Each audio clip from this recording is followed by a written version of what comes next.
Andy Mok joins us now. He's a senior research fellow at the Center for China and Globalization. Andy, great to see you as always. Glad to be with you. Well, I want to ask you about a recent headline here. The U.S. Commerce Department just revealed that it is building 2 big semiconductor manufacturing hubs in the U.S. by 2030, part of the CHIPS Act. How has this push inward by the U.S. impacted how China is viewing its own semiconductor manufacturing industry and self-reliance when it comes to tech? Well, I think it certainly shows that China's views about the importance of self-reliance has proven to be correct, with the U.S. weaponizing the semiconductor value chain. But at the same time, I think we're also seeing that the challenges the U.S. Is facing. So one of the very large semiconductor investments is in Arizona by the company TSMC, which has a leading position in advanced semiconductors, largely because of its location in Asia and the ability to take advantage of a highly skilled, hardworking workforce enmeshed in an ecosystem of suppliers. And some estimates have shown that TSMC's Arizona plant is costing more than 4 times as much as a comparable plant in Taiwan. So I think there are challenges, but at the same time, China is right to and must do what it has to do to protect its own industries and to ensure that the world has access to semiconductors.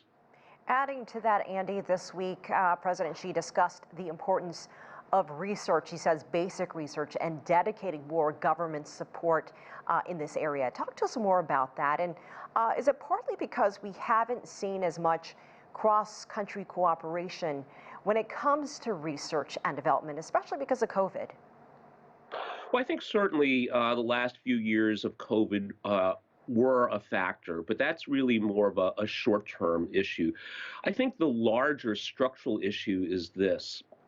It wasn't that long ago when China still was, well, not still, but was relatively poor and had to focus on other issues. So it made sense that a lot of technology was imported.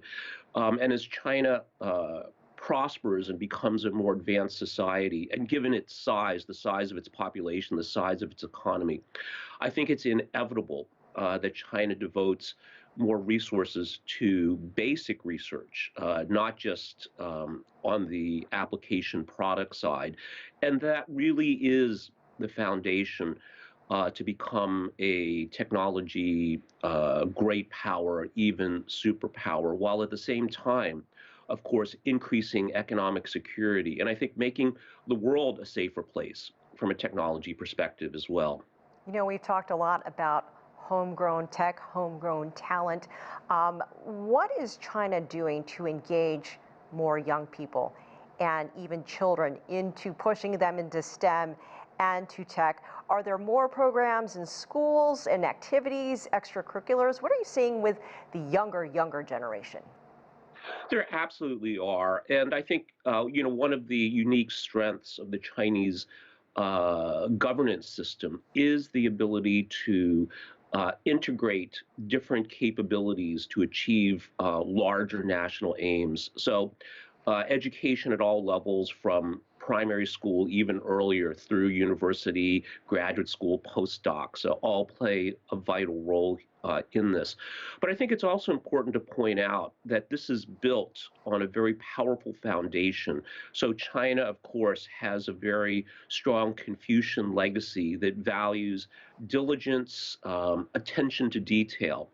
And this, I think, positions many young people to succeed in STEM. The view is slightly different than in some countries in the West, where people believe you're born smart so you can become a scientist. I think the Chinese/Confucian view is you have to work hard, study, and you can achieve anything. And this, I think, is especially vital to many disciplines in STEM, that discipline, that commitment, that ability to just grind it out until you master something, in conjunction with these new policies, I think position China well for the future.